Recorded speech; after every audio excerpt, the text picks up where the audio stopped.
प्रमाणं प्राणनिलय प्राणभृत् प्राणजीवनः तत्त्वं तत्त्वविदेकात्मा जन्म मृत्युजरातिगः भूर्भुवः स्वस्तरुस्तारः सपिता प्रपितामहः यज्ञो यज्ञपतिर्यज्वा यज्ञाङ्गो यज्ञवाहनः यज्ञभृद्यज्ञकृद्यज्ञी यज्ञभुग्यज्ञसाधनः यज्ञान्तकृद्यज्ञगुह्यमन्नमन्नादयेव च आत्मयोनिः स्वयं जातो वैखानः सामगायनः देवकीनन्दनः स्रष्टः क्षितीशः पापनाशनः शङ्खभृन्नन्दती चक्री शङ्खधन्वा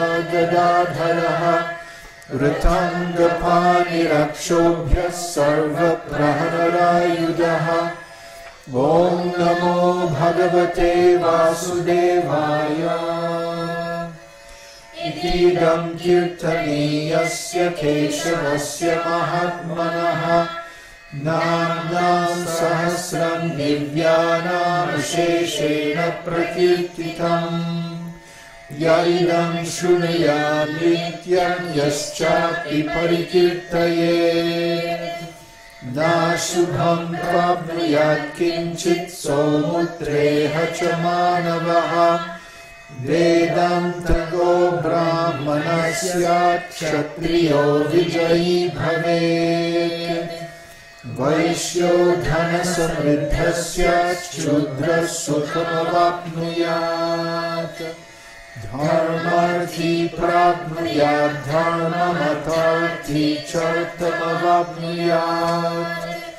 कामानवाप्नुयात् कामी प्रजार्थी प्राप्नुयात् प्रजा भक्तिमान्यः सदोद्धायः शुचिस्तद्गतमानसः सहस्रं वासुदेवस्य नाम्नामेतत् प्रकीर्तयेत् दश प्राप्नोति विपुलं ज्ञाति प्राधान्यमेव च अचलां श्रियमाप्नोति श्रेय प्राप्नोत्यनुत्तमम् न भयं कचिदाप्नोति वीर्यं तेजश्च विन्दति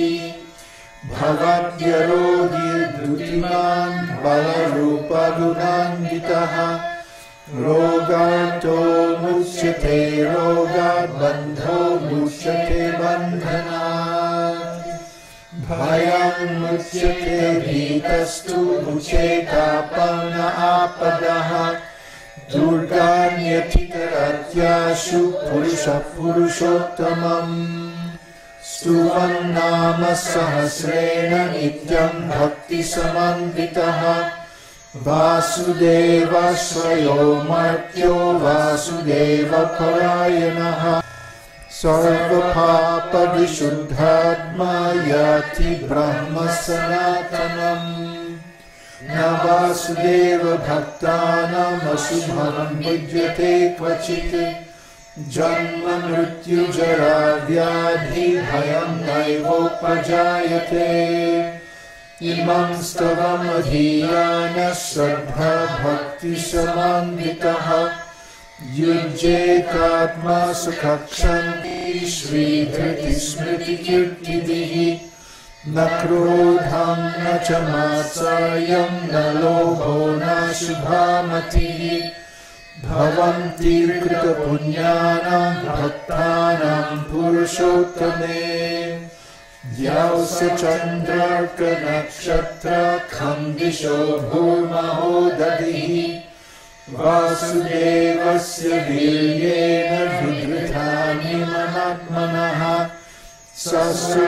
ससुरासुरगन्धर्वं स यक्षो रगराक्षसम् जगद्वशे वर्ततेदं कृष्णस्य सचराचरम् इन्द्रियाणि मनो बुद्धि सत्त्वं तेजो बलं धृतिः वासुदेवात्मकान्याहुः क्षेत्रं क्षेत्रज्ञ एव च sarvadamanamachara pratamam parikalpate achara prabhavo dharmo dharmasya prabhurachyutaha rishaya pitaro deva mahabhutani dhatavaha jangama jangamam vedam jagannarayanodbhavam yogo jnanam tatha sangyam vidya shilpadi karma cha veda shastrani vijnanam etat sarvam janardanat eko vishnu mahadbhutam pratadbhutanyanekashaha trilokan vyapya bhutatma bhukte vishvabhugavyyaha imam stavam bhagavato vishnu vyasena kirtitam patedyaichet purusha shreya praptum sukhani cha vishveshvaramayam devam jagata prabhavapyayam bhajanti ye pushkaracham nate yanti parabhavam Om Namo Bhagavate Vasudevaya. Hare Krishna. That's powerful, huh? Wow. It's just amazing. Vishnu Sahasranam Ki Jai. How are we doing on time? It's 8:07. Ah, good. We have lots of time. Plenty of time. After chanting Vishnu Sahasranam, it feels like eternity. Any questions or comments or anything before we go into Nectar of Devotion? He saw it coming. I'm expert now.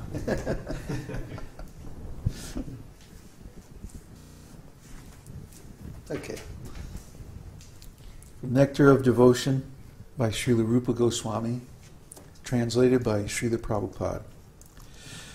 Chapter 17, Ecstatic Love.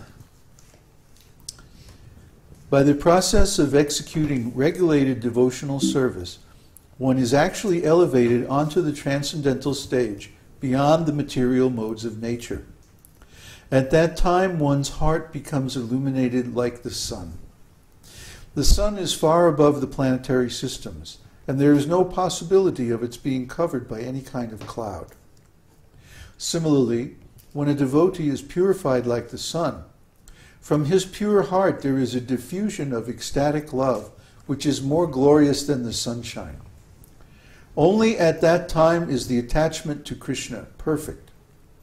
Spontaneously, the devotee becomes eager to serve the Lord in his ecstatic love. At this stage, the devotee is not on the platform of Uttama Adhikari, perfect devotion. At this stage, the devotee is on the platform of Uttama Adhikari, perfect devotion. Such a devotee has no agitation from material affections and is interested only in the service of Radha and Krishna. So this is getting into the really nice part, where he's talking about, up until now he's been talking about regulated devotional service and spontaneous devotional service, which are both parts of sadhana bhakti. Sadhana bhakti means devotional service in practice. Practice means that we're not yet at the perfect stage. In the beginning stage, which is the offensive stage or the neophyte stage, one has to execute devotional service according to the rules and regulations, because he doesn't really understand what is devotional service or how to perform it. Then when one becomes purified from the gross and subtle material attachments, he enters into the middle stage, madhyamadhikari, where he can actually perform the process of devotional service without making offenses. Then, after some time of performing this practice of spontaneous devotional service, he actually reaches the perfection, which is pure love, prema. Okay, so now we're going to discuss that stage. And remember, both regulated and spontaneous devotional service are still both in the stage of sadhana. Of course, spontaneous is a more advanced stage of sadhana, but still it's sadhana. And only when one reaches this perfect purity, then that's the real thing. To clarify, in the previous chapters, the symptoms of devotional service were explained, along with instructions as to how we may execute devotional service with our present senses.